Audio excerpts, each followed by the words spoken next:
everybody. As promised, today is the 19th. It is my birthday. A couple weeks ago, if you haven't seen the video, a couple weeks ago I did an interview with Stan, or Sasnak, on YouTube. And I told everybody when I released the video that I was going to do a Q&A about the video, and that is this Q&A. So, let me look up the video, and then we will start looking at, let's see here. I wanted to make sure I had like really good service where I was, so I could look this stuff up when it was time. So here, here, here. Right. It said 1.5 thousand views. It's pretty good, I think. Let me see here. Turn this off, and we'll go to the comments. Go to that, go to the comments. Dismiss this. Okay. Let's see. Alright, I'm just going to go down the list, starting at the top. Let's see.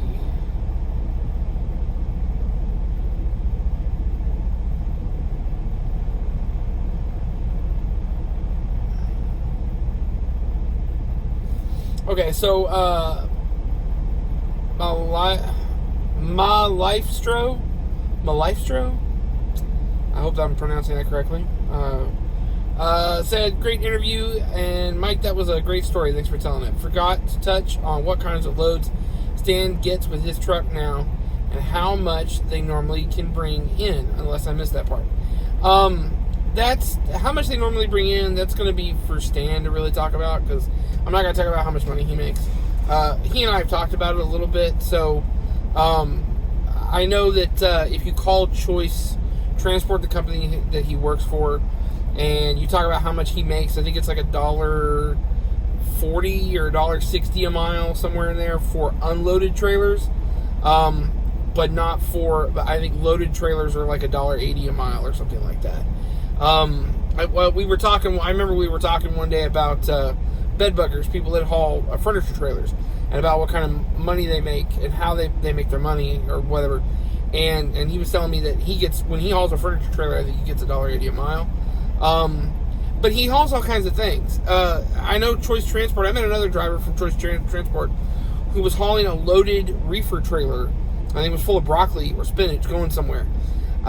Pennsylvania, and I saw him in Alabama, and when I bumped into him, I talked about it a little bit, was kind of asking some questions, and he told me that he was getting almost $4 a mile, I think, for that trailer.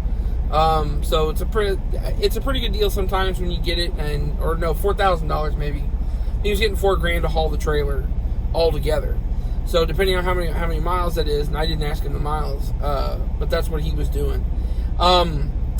Stan hauls everything. So I don't remember if he included it in the beginning in his video, but in my video, if you watched it here, then at some point he said that he was grandfathered in as far as the CDL was concerned. So he gives a whole rundown as far as CDLs are concerned and how they worked. And then he was grandfathered in everything except hazmat. So he can haul tanker, he can haul doubles, triples, flatbed, and any other kind of specialty endorsement that you have to move equipment. So if they need him to move a bus, he can move a bus. And he does haul all that stuff. I've watched his videos, and he's hauled tankers and singles and doubles and all kinds of stuff like that. So it's really interesting to watch. But that's what he does. He hauls empty trailers mostly. During the summertime, like right now, he said it was a great time to get trailers that, like the moving trailers that go back and forth across the country. But in general, he just likes to do the empty trailers, and I could see why, because it's a very quick business. You know, me, I'm hauling a load of brass today, and when I get up there on Monday, it's going to end up being a little time consuming. It's not as time consuming as, say, going to a warehouse where they're going to unload your trailer, like Dollar General or Walmart or Target or whatever. But it's still going to be a little bit more time consuming. With him, he rolls into a yard, they give him some paperwork for a trailer or tell him where to go find the trailer. They tell him what number's on the trailer. He goes and he looks for that trailer. He finds it, hooks up to it, brings it back to the main gate. They give him some paperwork. He puts I think he puts a plate on it, a temporary plate or something like that. Throws a temporary plate on the trailer, and then he goes. And when he gets where he's going, he pulls into the gate. They say, "Oh yeah, just go park it over there." And so he goes over there and parks it. So pickup's 15 to 20 minutes, drop off is 15 to 20 minutes, and he's on to the next load. So he's doing pretty good as far as that's concerned. I really would like to get into it. I'm just not there yet. I need a few more years. So, but that's what he does. Let's see. 2-Bit said, I watched the last video you did with Stan out in Arizona, and you said you were from Arlington, and I'm from Tarrant County, also with 8 years experience also. 2-Bit, that's great. I'm not actually from Arlington. I lived in Fort Worth, and now I live in Waxahachie. But I am from the DFW area, born and raised. So maybe sometime we can just PM me. Maybe sometime we can go get a hamburger or something. Let's see. Excellent interview. Glad you guys on the road. See, Gary Kissinger, John Gula. See you on the road, Sasnak. We all want stories. Well, LOL. Well, let's meet up. So, well, hopefully you guys can make that happen. Stan asked, who's that handsome character on the left? My left or your left, Stan? Okay, so Todd Johnson asked this question, and Stan gave him an answer, and I want to give my answer too. There weren't a whole lot of questions. I may look see if there's other questions somewhere, but let's see. Todd asked the question: the runaway truck wreck in Colorado, where he lost his brakes and crashed into cars, April 26, 2019, I-70. What was his first mistake? What could he have done to avoid the accident? Todd Johnson, I'm not sure what his first mistake was. I know what a number of his mistakes were. The first mistake anybody usually makes with coming down from Eisenhower Tunnel is they assume that it's not as bad as it really is, and it's I don't know how to describe it. There are grades in this country that scare the crap out of me. That's not necessarily one of them. I know a lot of people are afraid of cabbage, but I'm not. I have been scared of a couple of grades here and there, but not so much that I wasn't in control of the truck coming down the grade. I can't say what his equipment was like because it burned in the fire. One of the mistakes he certainly made was as soon as he knew he was out of control, he should have put the truck in a runaway truck ramp. That's just simple fact of the matter. Handling a grade, had he handled it properly, if all of his equipment was working properly, then one of his first mistakes was getting above the speed limit for that grade. Now, there's lots of truck drivers out there that'll tell you that the speed limits that are on these grades are more like suggestions. They're not. They're set up to assume that you're 80,000 pounds. When you're not 80,000 pounds, then they seem ridiculous. And I totally understand that because I've been 10,000 pounds going through Eisenhower Tunnel and come out the other side and want to go faster. And I can't because the speed limit is this. So the best thing to do is to just go ahead, gear down, turn on your engine brakes, and do your best to kind of maintain your speed going down the mountain. You want to have your engine brake probably on high. The heavier you are, he seemed like he was heavy, full of lumber, and everything. So just slow. Generally, just stay slow. That's a good reason, a good thing to do. Make sure you're in the right gear going down the mountain. Whatever gear you came up in is probably the gear you need to go down in. That's generally a good rule of thumb. Make sure everything is working on your truck. You know, those pre-trips in the morning, they're for a reason. And part of the reason is because we handle very dangerous situations as truck drivers, and that means you really need to make sure your brakes are working properly, make sure all that other stuff is working properly. At the top of Eisenhower Tunnel going either direction, there's a place where you can pull off and just sit for a few minutes. Let your brakes kind of cool, let your engine kind of cool or whatever. And when you run across those places in West Virginia or Mount Eagle, down in Georgia or Tennessee, when you run across the cabbage or whatever, and they say pull over here and check your brakes or whatever, that's a good place to stop and do that. Pull over, check your brakes, let the truck kind of cool off a little bit, and then go ahead and start down the mountain. You want everything to be at its peak ability and performance when you go down a mountain like that. So I would say yes, make sure you do that. If you find yourself in a runaway situation, use the runaway truck ramp. It's there for a reason. It's there to keep people from dying, or for you to have, it's there to keep you from dying. So, that's going to be my answer. His mistakes were, he had a number of opportunities to put that truck in. He had two truck ramps that he could have pulled into, and he didn't. And secondly, as soon as he knew that he was in trouble, smoking brakes and everything, he should have been in a truck ramp. That's his major mistake. So, okay, so those are the two questions that we got as far as that's concerned. I'm going to move on to some other questions. I know there was a gentleman that asked me a few questions a few weeks ago, and I was going to make a video about it, and I never got around to it. And let me go see if I can find that real quick, and I will get back to you guys. All right, this is the question that I missed the other day. Somebody asked this question a while back, and I've been wanting to. It's about 2 weeks. Sheepdog69 asked a question on my Sierra England experience and advice for new truck drivers video. And he said, I have a Class A with all my endorsements, twit card, hazmat clearance, all that.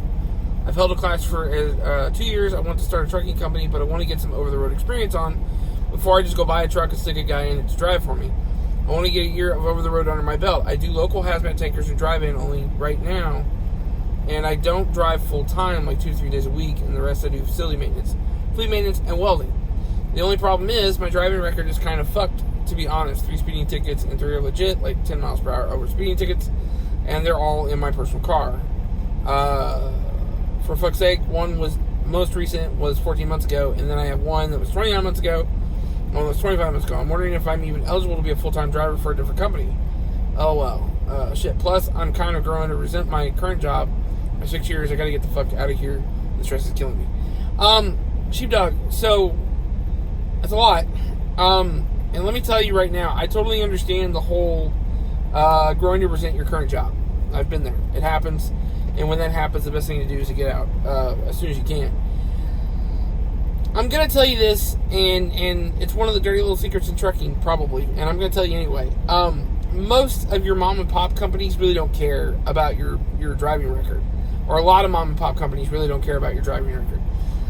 Don't go to a big company. Go to a smaller company. They just want to know that you have a CDL and you haven't had any accidents in the last 3 years. Your speeding tickets may or may not have any effect as far as getting hired. Is it going to be a little harder to find somebody? Sure. But I would say just go ahead and go ahead and look. Craigslist is a great place to look around for CDL jobs. That was where I found my job working for the sod company, was on Craigslist. The other ones are, going with a big company. A big company has insurance to think about. And in the video I did with Stan, one of the things we talked about was, and it may have been before the video, but I think it's in the video. One of the things we talked about is how big companies can afford things, and how they do this or how they do that. So we were talking about in the video about how big companies, it might have been before the video, I don't remember now. So one of the things we were talking about was maintenance and how big companies handle maintenance. We were talking about oil changes and stuff. He recommends change your oil every 15,000 miles. Big companies are going every 60,000 miles because think about how much money it's going to cost to do good oil, good filters in a truck every 15,000 miles. When the oil's better nowadays and you can stretch it to 60,000 miles. So it's a lot more money. It's a lot more money that goes in their pocket versus being spent on maintenance for the truck. So it's the same thing with anything. It's the same thing with insurance. So if you're going to cost them a little bit more money as far as insurance is concerned, and you don't work for them right now, they're not going to hire you because they're doing everything they can to keep their costs low. Smaller companies, on the other hand, are doing everything they can just to keep drivers. And so, with that being the case, it's sometimes easier to get a job with a small company versus getting a job with a big company. Over the road's pretty easy. I think you asked about that. I'm going to go back and look because I don't want to... over the road's all right. The biggest part of being over the road is it's long days on the road, holding the steering wheel all day long, just driving down the road like this. If you have a brain that works 1,000 miles an hour like mine does, it's a pain in the rear to try to sit here all day long and focus on driving on the road, you know. If not, then you should be okay. The other thing is you got to leave your friends and family behind. You know, for me, I stay in contact with everybody through Facebook, obviously. I stay in contact with people through text message. It's a lot easier to keep in touch with people nowadays. But I have developed a group of truck drivers that I talk to every day. Just about. I'm always talking to at least one of those guys every single day. And we all know that when we go home, we're doing home stuff. So we get left alone by that group. But on the road, that's who we talk to every single day. And it works. You know, it works well to keep you distracted and everything. And so there's a lot to it over the road that you have to understand. Most of your stress comes from traffic and dealing with the DOT. Or at least that seems to be where most of my stress is. Right now I'm on a load that I'm running slow because I got to go 1,000 miles basically in 3 days. So I decided to just take it easy and just do a couple of 100 miles today, a couple 100 miles tomorrow, so on. So I'm running about 65 everywhere I go. Now, I like to go fast, but in this case, I'm running about 65 everywhere I go, and I've noticed that my stress level is way down. So I may start looking into like running 65 all the time and just kind of keep my stress level down and only going around people when I need to. So DOT always worries me. I'm always afraid I'm going to get pulled in. They're going to find something I didn't see this morning and doing a pre-trip. Because they're always looking for stuff. I'm always looking for stuff too. But it's a little different. So, but anyway, it's not that bad though. I enjoy it. But just understand that it's a lifestyle and you're going to be out here a lot. Okay? There was another question on one of these videos. Let me see if I can find it real quick. It was after I made my last one. My last Q&A video, the guy asked this question. Hi, Big Mike. Philip Burrows. Hi, Big Mike. Shout out from the UK. Did you see the crack in your window screen? Oops, window shield in your Mercedes. Yes, I did. Philip, in Texas, it's a little different. I know you guys go through a different level of vehicle inspection every year. I think that's mandated by your government. And there's a I know Germany is like the worst. It's there it's like 100 or 244 point inspection or 144 point inspection or something like that you have to go through in order to keep the car on the road, and you have to do it every year. And it's very, very, very, very picky things. We're not that. America's the Wild West, and Texas especially is. It's not so far to the point where there's no inspection done on cars. Like Nebraska, there's no inspection. You can take a car, bad brakes, frame broken, windshield cracked, missing windows or whatever, and go drive it on the road, and as long as you pay your road taxes, you're fine. In Texas, you have to have an inspection. So in Texas, we base it on county. We go by county. So there are 7 or 8 counties in Texas that require, maybe 12 or 13 counties, that require an emissions test. So any vehicle within 25 years or 25 years old or newer has to be able to pass the emissions standard. So in those counties, and if it doesn't, then it can't be inspected. It fails the inspection basically. Any other county that you're in with a vehicle that's 25 years old or newer only has to do what's called a safety inspection, which means it has to be able to stop within a certain distance. It has to have all the lights work. The windshield wiper has to be there, and the windshield has to be intact. It can have cracks, but it has to be intact. So, it's a very simple inspection. any vehicle that's 25 years old or older in the state of Texas only has to do a safety inspection. That's why I only drive 25-year-old or older vehicles, except for the Lincoln Town Car that I just bought. So, I did notice that. I knew it was. I know it's an issue. I'm probably not going to put any more money into that Mercedes. It's a good car if somebody wants it. But at this point, I think it leaks everything. It's losing coolant. I don't know where it's going. It's losing transmission fluid on a regular basis, which I know that would not. Both of those things would not pass inspection in Europe. It's leaking oil, which again is a reason it would not pass inspection in Europe. It needs motor mounts, transmission mounts, and what are they called? I call them flex plates because I've heard that term, but it's another term. It's a rubber insert that goes between the two, that makes up the two drive shafts. And I want to say it's a drive shaft disc or something like that. So, and it's just 4 bolts. It's really easy to replace. And honestly, I could just jack the car up and do it myself. Just haven't done it yet. So there's a bunch of stuff with that car that needs to be done. And it's a great car for somebody else. Valve cover gasket leaks. But anyway, yeah. So I did notice it. Haven't fixed it. Not going to. So at least not unless the windshield breaks. Anyway, that's it. I'm at 20 minutes at this point. I like to talk. That was all the questions I could find that needed to be answered, or that I felt like needed to be answered. So if you guys have any other questions, feel free to leave them down here. And that's it. So you guys know the drill. Keep shining side up. See you guys down the road.